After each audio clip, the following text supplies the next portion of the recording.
Yaloha. Hope everyone's good and having a lovely morning, arvo, evening, wherever you are. I'm feeling really good as I follow this path. I feel like I'm meant to. I don't know. I feel really pulled and cooled, and I've said that before, and I feel like I need to in a way justify that, but do I? Why is it in life we often feel like we have to explain ourselves? I think I talked about this before. Ooh, have I not put that one out there yet? But that feeling of needing to explain ourselves to everyone, so it makes sense for people. This is why I am like this. I'm telling you so that you know, so you can look at me the way that I am intending to project to you, not the way that you're perceiving it, because often we can become misconstrued and misperceived. It's so funny just then, and I'm just finding this so interesting, the number trail. Just as I looked up, my eye sat on the timer and it said 1, 2, 3. I'm seeing that a lot, is that inline numbers. And those aren't accidents. Like, once you start tuning into synchronicities, what you're actually doing is calibrating yourself to that tuning, to that intuition. And there's something more. It's not just about, like, I don't want to spend a lifetime just seeing numbers, even though every time I do, it just lights me up. But I think it's practice, and then eventually, once you kind of tuned into that intuition of seeing the numbers and signs, and I also find animals and nature are really good at helping us to tune ourselves to the intuition. Intuition is the word I'm using at the moment, although I feel like there's more to it. And it's so funny because our words are actually quite limiting in a way, because and things can get lost in translation. Something I've found in life, and it's been somewhat frustrating, but a really big learning curve, is the misconception, the misconstruation. I don't know if I just made that word up, but do you know what I mean? Where something is misconstrued by someone, and where they might take what you're saying a certain way, but you're going, no, that's not what I'm saying at all. And it's so interesting how, in a way, we almost take for granted that we are being understood at our face value as for what we are trying to express, when someone else is coming from a different perception. These are like, I don't know, eyes, eyes of creation. So they're coming from a different perspective, therefore they are filtering what we're saying, and we can do the same through their perception filters. And I feel like I've talked about this before, or maybe I've just talked with myself. I do talk with myself a lot, mostly in my head, but actually I've started, when I'm in the bath, I've been really wanting to be in the bath more often and in the water, and because water is consciousness, and you can impress upon that consciousness. And also, just remember, in saying that, we are like 80% water, so we are very high in consciousness. Well, we are consciousness. Okay, so what was I saying? So the misconstruation, can we add that to the dictionary if it's not already there? But I'm really realizing how rife that is, how that can cause disagreements and arguments and disputes, because we are coming from our different perspectives through the filters that have layered upon us through our life experience.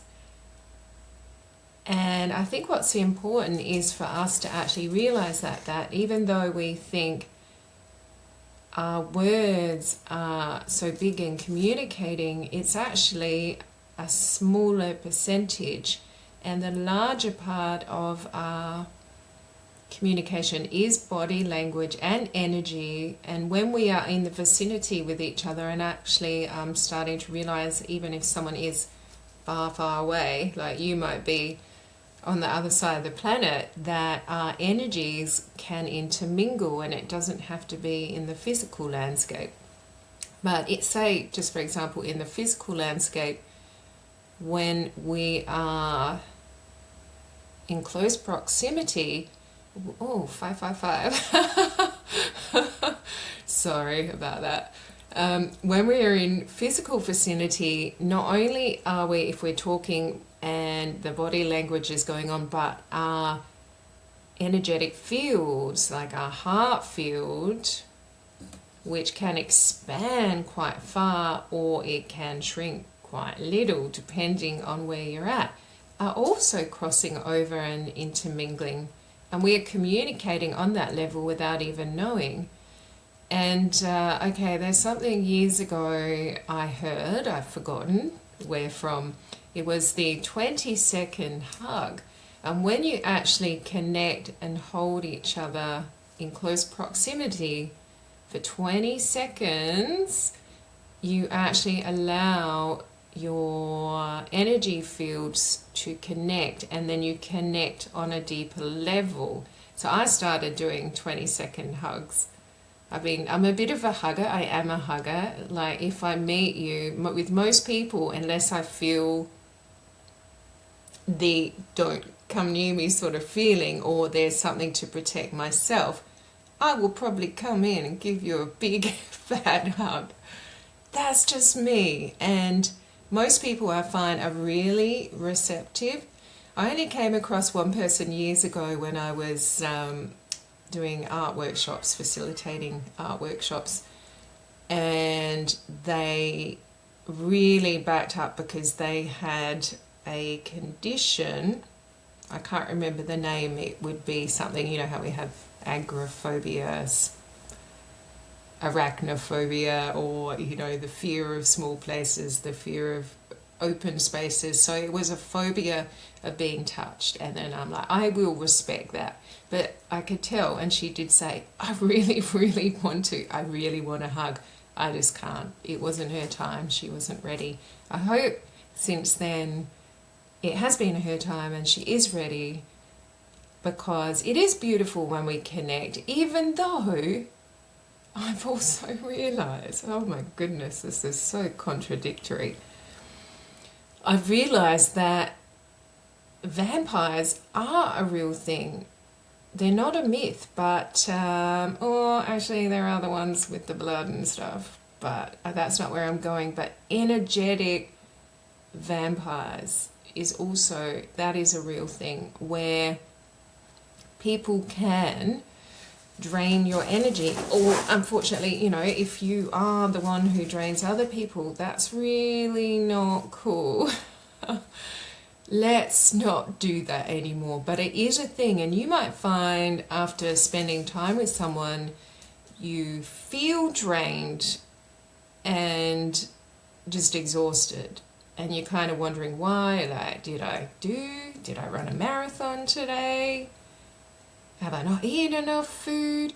But it could be that someone in your vicinity was an energetic vampire.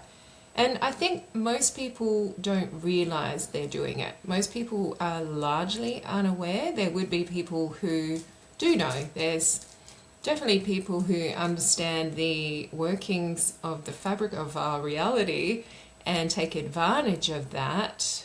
Unfortunately, most of the people, no, I'm correcting myself as that was coming out my mouth. Not most of them are on the dark side. There's so many light workers who know how things work, who are doing their damnedest and their bestest to help people right now. So actually, the dark side of the people who know how it works is actually quite a minority. They're such a small percentage, except they are freaking organized. And they are committed. They're on it every day. And they are literally planning and plotting, just like in the movies. But there's not many of them. And I would like to say now, not to worry. And the way they actually get their power... Okay, I might have lost a lot of people here because it sounds like I'm going to crazy land. But I've realized this is actually a thing. And I think a lot of people have realized this is a thing. A lot of people know. And it's wonderful at the moment because I am seeing so many podcasts, so many YouTube channels, so many people writing about it and speaking about it, that there is a darkness in our world and it is rising to the surface right now. We are seeing it. But the only power, they are actually not powerful. They are powerful in the fact that they know how to manipulate, but they're actually not able to create. So through the manipulation, they are utilizing the people's power to create what it is they want to be created. So all we have to do is rise up in our consciousness and awareness, take a big deep breath and go, okay, I no longer choose to give my power away.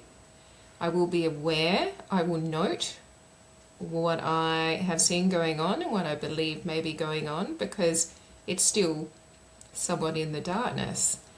And I will now center myself. I will do my best to look after myself, because if you don't, firstly, you have to look after your body, because if you are not feeling good in yourself health-wise and body-wise and fitness-wise and in your, well, hang on, yeah, body first, okay, I'm jumping ahead. So if you take care of your body so you feel strong, capable, firm, steady, you will have a much better ability to take on what the mind is going to need to cope with, which isn't that bad. It's not overwhelming.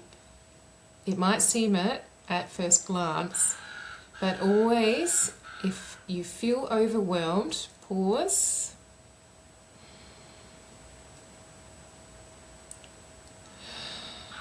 Breathe. Like, that is the key. That helps bring you back to center. It helps to calm yourself. You do need a calm, centered nervous system in order to navigate the best pathway for yourself. And as each of us navigate the best pathway for ourselves and taking care of mind, body, soul, we do light up, we become a light, and other people look over and go, holy guacamole, why is that person looking like they've got their shit sorted? I want that. I want to have that too. And each of us can. It is a matter of choice. Like, I have been in potholes and pit holes, and I've been down in darkness, and I did have a time, and I feel like it was part of the learning and part of what I needed to know to embody, because how can I possibly help anyone if I don't understand where they're coming from? I feel like I perhaps learnt through life experience, and it does feel like, oh man, it does feel like, I have said, but it's okay, I feel like I learnt the hard way, and I went the hard way round, but on reflection, in hindsight, I realized that was a necessary path for where I'm going now, which I still don't really know. I don't really know, but I have found myself to that point where I I did see a light, and I saw a light in other people, and then I started feeling pulled to certain things, and I started a pretty consistent life practice, and that consistent life practice helps steer me to this different path, because we all have all these potential timelines. Like, oh my goodness, like most of the time though we get stuck on a line but we have infinite potential within our realm of what we can actually choose. The problem is when we get stuck in that loop, that groundhog loop, and it just goes round and round and round, and you know, with its occasional there's this on, that on, something pops out that's a bit different, but we get stuck in a loop. And I feel like definitely 2020 did trip us out of a stuckness. So in hindsight, even though it wasn't ideal, in the bigger picture, it tripped us off the timeline track that we were on, and it gave us the potential to choose another timeline. And that's kind of where we're at now. There's still potential timelines, so it's so very important for us to choose, but to know, like, what is it you want? If we don't know what we want, where we want to go, what it looks like, how are we going to get there? We can't get somewhere that we haven't really preconceived, that we haven't imagined already. So that imagination, I'll always go back to that, is so important. You have to conceive it. And as we conceive something, as we imagine something, that something is already, you can imagine, it's already building up in the etheric. All the parts are coming in. And then what's really important is, and this is sort of a new understanding, a new learning for me, but I'm really getting it now, and as I am embracing it and embodying it, I'm actually seeing, although I seem to be on the precipice again, I've been on a few precipices where you're just holding on, because there is a fear, because it is unknown. The unknown is freaking scary in our mind, but as they say, there's nothing to fear but fear itself. It is the actual fear of the fear of not knowing that causes us not to take these leaps of faith. And I'm in that point right now. I am taking a freaking leap of faith here, people. It is a bit scary, but I have learned from past little leaps, but this one feels a bit bigger. Holy guacamole. But anyway, as I was saying, we've got to conceive it. We need to spend the time thinking about it on our own. Even if you've got people in your life that you can talk about, say, hey, if you could have, just casually sitting at a park bench, excuse me, ma'am, sir, if you could have any world, any life that you could possibly imagine, what would it be? Because I don't think we're doing enough of that.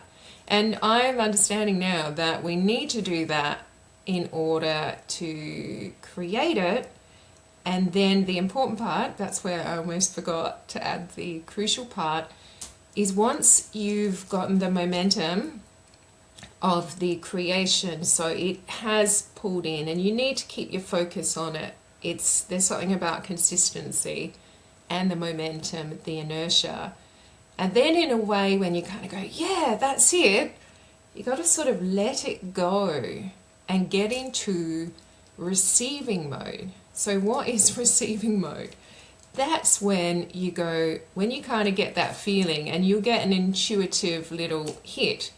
Okay, my destination, my want, my dream is sort of there now. Now I need to look after myself. I need to do things that make me feel good. I need to tap into my joy and happiness and my heart and my love. And that is the fuel that kind of opens things up to allow your dream to manifest in reality. And it's not that hard, and a lot of teachers have been teaching this, so it's not a new thing. I'm not going, yay, this is new, everybody listen to me. But I feel like there's always a different angle. Ooh, this is linking up to the start in a way, because we all perceive things differently. So what one person may be teaching may just go over another person's head because it's not going to get through their filters. And then, you know, what I'm saying may hit you right here and you go, oh my goodness, that makes sense. So we need millions of teachers. There's enough space. And if you have this sort of inclination, you're feeling the pull of sharing what you've learned and what your perspective is and how you've been filtering, then it's, don't look around and go, there's already heaps of people doing it, because there's never enough. We all need to be doing it with each other. Can you imagine if there was like 8 billion people sharing what they had learned, what they had grown and evolved into to help other people? That would be freaking amazing. We can all do it with each other. And let's not link it in with the money and success and that, because this is something else that's been coming in, and I'm trusting this. Because I'm getting those downloads, and even though I don't exactly know it, what they're saying is we need to let go the fear and let go linking our livelihoods with money and our passions with money, because we're actually going to come to a point where money won't exist. We're going to be living free. We're going to be living through synchronicity. We're going to be living through love and honoring and respecting each other, where we won't need that system of order where we utilize money. It will be very open, very fluid, very in the now, and there will be a peace about it. There will be a contentment.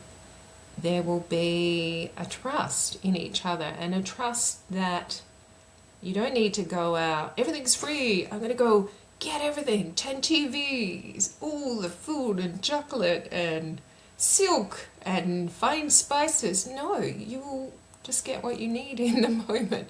What's for dinner? Oh, just go get this, that's enough.